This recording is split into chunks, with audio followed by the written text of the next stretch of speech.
मैं तुम्हारा सुबह से इंतजार कर रही हूँ। मैंने कल से खाना नहीं खाया है। मुझे 3 दिन से बुखार आ रहा है।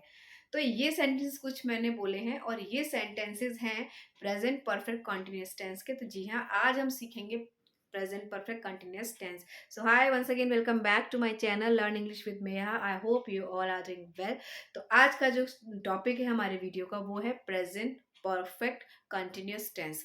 आप प्रेजेंट परफेक्ट कंटिन्यूअस टेंस की क्या खासियत है कि आप लोगों को बहुत कंफ्यूजन होगा कि भाई प्रेजेंट कंटिन्यूअस में भी हमने आईएनजी लगाया था और प्रेजेंट परफेक्ट कंटिन्यूअस में भी आईएनजी लग रहा है।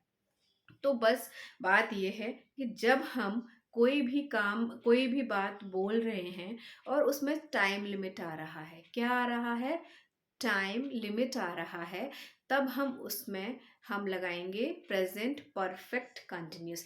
क्योंकि आपने पढ़ा है और आपने सीखा भी है, सुना भी है कि परफेक्ट टेंस होता है तो उसमें वर्ब की थर्ड फॉर्म लगती है, but it is a combination of two tense, that is present perfect continuous tense, perfect and continuous tense. तो जो हमारी हेल्पिंग वर्ब है, सॉरी हैज़ और हैव, उसके साथ हमने बीन लगाया है जो कि बी का थर्ड फॉर्म है।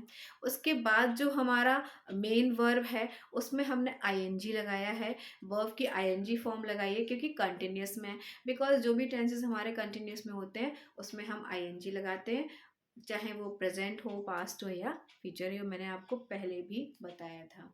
तो चलिए, और इस वीडियो में आपको ये भी पता चलेगा कि आपको सिंस कब लगाना है, फॉर कब लगाना है। बहुत ज़्यादा एक्सप्लेनेशन नहीं होगा, बहुत छोटी सी बात, बहुत छोटा सा टिप दूंगी जिससे आप कभी भूलेंगे नहीं कि जी हाँ, कि मुझे सोचना नहीं पड़ेगा कि यहाँ पे सिंस लगाएं या फॉर लगाएं। तो चलिए बढ़ते हैं हम वीडियो के आगे दूसरे सेक्शन में, जहाँ पर हम डिस्कस करेंगे कुछ सेंटेंसेस। तो जो जो भी सेंटेंसेस मैं आपके साथ शेयर करती हूँ, जनरली हम अपने आम बोलचाल में इनको हम यूज़ करते ही हैं। तो इसलिए करती हूँ ताकि आपको बोरिंग नहीं लगे ग्रामर, और आप जब सुनो या बोलो या आप खुद बोलो तो आपको पता होना चाहिए you are saying in which tense. इससे आपकी स्पोकन भी अच्छी होगी और जितना आप इंग्लिश बोलोगे उतनी ही आपकी इंग्लिश में फ्लुएंसी आएगी। तो चलिए देखते हैं हमारे कुछ सेंटेंसेस जो कि हैं अफर्मेटिव सेंटेंसेस। तो अब आप स्क्रीन पर देख सकते हैं कुछ हमारा जो सेंटेंस स्ट्रक्चर है प्रेजेंट परफेक्ट टेंस का, sorry present perfect continuous tense का, वो स्ट्रक्चर आप स्क्रीन पर देख सकते हैं। इसमें क्या है, हमने सबसे पहले लिया है सब्जेक्ट, बिकॉज क्योंकि हम सेंटेंस फ्रेम कर रहे हैं, विदाउट सब्जेक्ट नहीं होगा। तो हमारा सब्जेक्ट है सब्जेक्ट, देन हैज बीन और हैव बीन प्लस वर्ब की आईएनजी फॉर्म प्लस ऑब्जेक्ट। तो ये हमारा हो गया पूरा सेंटेंस स्ट्रक्चर। अब इसी से बेस हम अपना सेंटेंस बनाते हैं। तो चलिए बढ़ते हैं हम पहले सेंटेंस की। पता है आजकल वो बहुत पढ़ाई कर रहा है, पहले नहीं पढ़ता था इतना, पर आजकल वह बहुत पढ़ाई कर रहा है। वह आजकल बहुत पढ़ाई कर रहा है। इसको हम बोलेंगे he has been studying hard recently. आजकल मतलब रिसेंटली।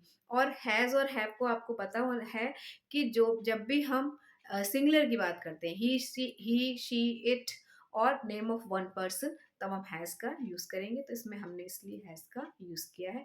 चलिए देखते हैं दूसरा सेंटेंस। बच्चे ना 7 बजे से खेल रहे हैं। भाई हद होगी, बच्चे 7 बजे से खेल रहे हैं। Childrens have been playing since 7 o'clock। आपको पता है कोई मेरे पैसे चुरा लेता है, तो इसको हम क्या बोलेंगे, कोई मेरे पैसे चुराता है। Someone has been stealing my money. मैं उसका सुबह से इंतजार कर रही हूँ, अभी तक वो नहीं आया है। I have been waiting for him since morning, he hasn't come yet. He hasn't कम।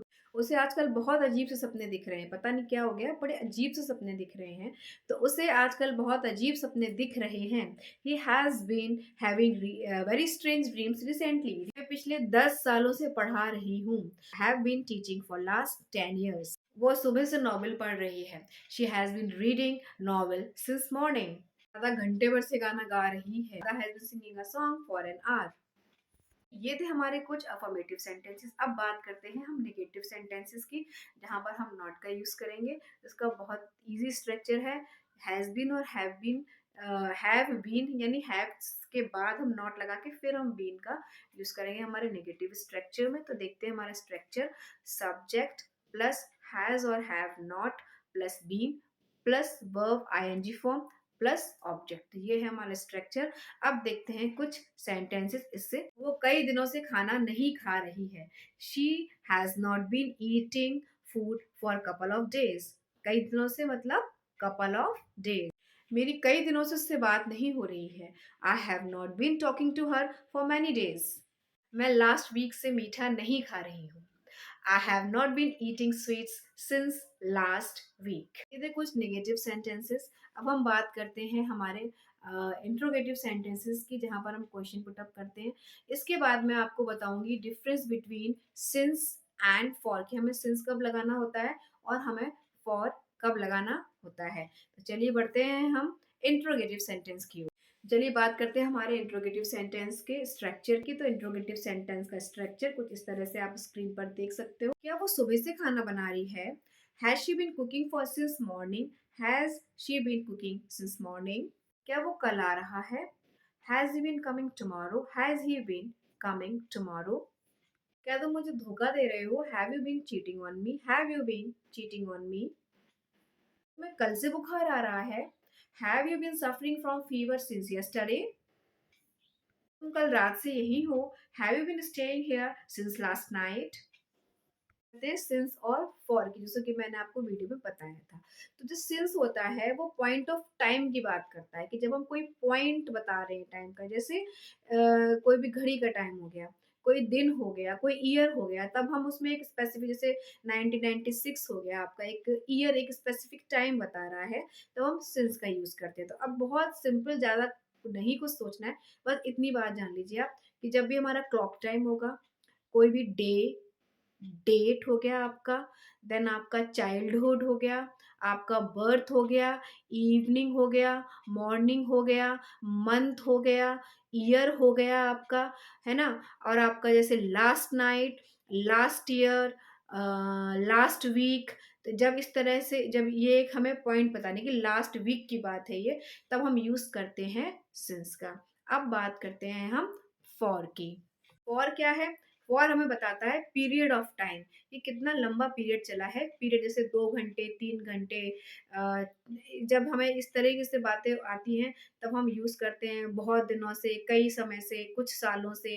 तो ये पीरियड ऑफ टाइम बता रहा है, तब यहाँ पर हम फॉर का यूज करेंगे। अब देखिए फॉर का यूज हम कहाँ कहाँ करेंगे। अब फॉर हम यूज करेंगे जहाँ पे हमें स्पेसिफिक टाइम नहीं पता है, हम एक पीरियड बता रहे हैं कि इतने समय से, 2 घंटे से, 3 घंटे से, 4 दिन से, 5 दिन से, जब हम इस तरह की बात करते हैं, जैसे for an hour, for 2 hour, for 3 hours, for 1 year, for many days, for few days, for many years, for long time. जब हम इस तरह से के एक्सप्रेशंस लेकर आएंगे, तब हम यूज करेंगे फॉर का। तो आई होप सिंस और फॉर का आपका कन्फ्यूजन क्लियर हो गया होगा। और अगर आपको ये वीडियो अच्छा लगा है, then please like and subscribe to my channel learn English with Meha. इसी तरीके के वीडियो के साथ हम फिर मिलते हैं। Till then bye bye.